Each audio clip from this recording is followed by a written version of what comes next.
అందరికీ నమస్కారం. Welcome to Sahar recipes. ఈరోజు మన రెసిపీ అల్లం పచ్చడి.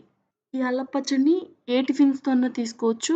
నేను చేసినట్లు చేస్తే మీకు బయట 20 డేస్ ఉంటుంది. ఫ్రిడ్జ్‌లో కూడా పెట్టుకోక్కర్లేదు. కప్పు కొలతలతో చెప్తున్నాను. పర్ఫెక్ట్‌గా వస్తుంది. స్టవ్ మీద ఒక కడాయి పెట్టుకొని 1 టేబుల్ స్పూన్ ఆయిల్ వేసుకోవాలి. ఈ పచ్చడిలో శనగ నూనె గాని, పప్పు నూనె గాని వేసుకుంటే టేస్ట్ బావుంటుంది. ఆయిల్ హీట్ అయిన తర్వాత 3 స్పూన్స్ శనగపప్పు, 1 స్పూన్ మినపప్పు వేసుకోవాలి. ఈ పప్పులు దోరగా వేగిన తర్వాత 1 కప్పు ఎండుమిర్చి వేసుకోవాలి. మీరు కారం తక్కువ తినేవాళ్ళైతే 1 కప్పు ఎండుమిర్చి సరిపోతుంది. సిమ్‌లో పెట్టుకొని కంటిన్యూయస్‌గా మిక్స్ చేసుకుంటూ ఎండుమిర్చిని వేయించుకోవాలి.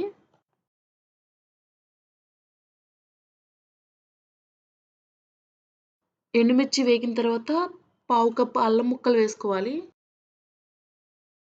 అలాగే 4 వెల్లుల్లి రెమ్మలు, 1 స్పూన్ జీలకర్ర, కొద్దిగా కరివేపాకు వేసుకోవాలి.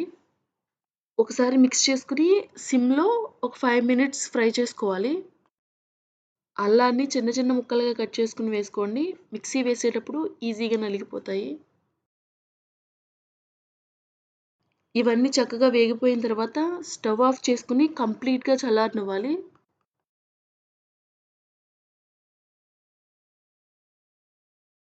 ఇవన్నీ కంప్లీట్‌గా చల్లారిపోయిన తర్వాత 1 ½ స్పూన్ ఉప్పు వేసుకొని మిక్సీ జార్‌లోకి తీసేసుకోవాలి.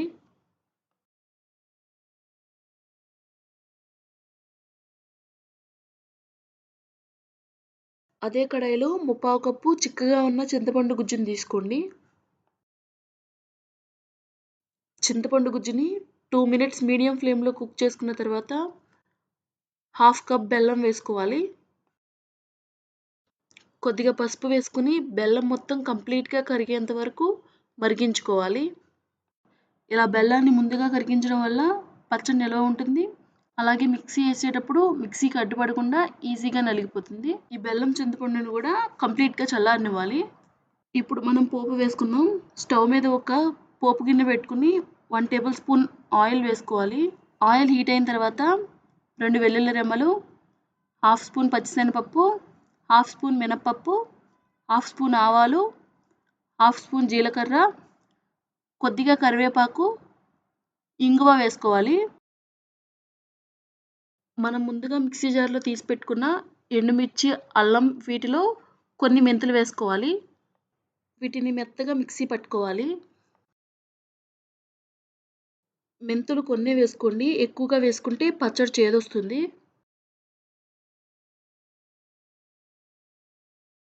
ఇప్పుడు మనం ముందుగా చల్లార్చి పెట్టుకున్న చింతపండు, బెల్లం సిరప్‌ని వేసుకోవాలి. మెత్తగా మిక్సీ వేసుకోవాలి. మీరు గమనించినట్లయితే నేను దీంట్లో వాటర్ పోయలేదు. వాటర్ పోస్తే పచ్చడి బయట పెడితే ఎక్కువ రోజులు నిల్వ ఉండదు. మీకు పలచగా కావాలనుకుంటే కొద్దిగా పచ్చడిని ఒక బౌల్‌లో తీసుకొని వాటర్ మిక్స్ చేసుకొని అప్పటికప్పుడు సర్వ్ చేసేసుకోవచ్చు.